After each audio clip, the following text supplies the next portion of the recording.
Episode 22, die kuns van oorgawe. Ek het lank gedink, oorgawe beteken om moed op te gee.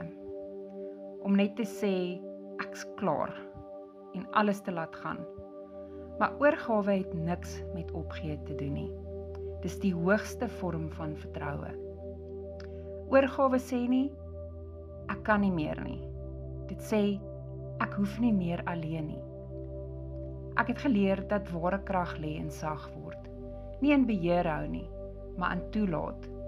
Want God kan nie volmaak wat ek vasdruk nie. Hy wag vir my hande om oop te maak, sodat syne kan werk. Dis vreemd hoe vrede kom die oomblik wat jy ophou probeer verstaan, wanneer jy ophou vra hoekom en begin sê, laat dit so wees. Laat u wil geskied, nie myne nie. Dis nie swakheid nie, dis volwassen geloof. Om in die middel van onsekerheid te staan en steeds te glo dat hy weet beter.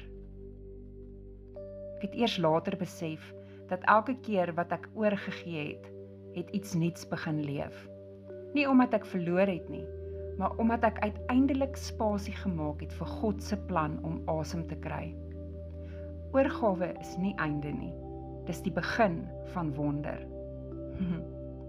Dis vreemd, hoe vrede altyd kom met oop hande. Wat hou jy nog vas wat eintlik al klaar veilig is in sy hande?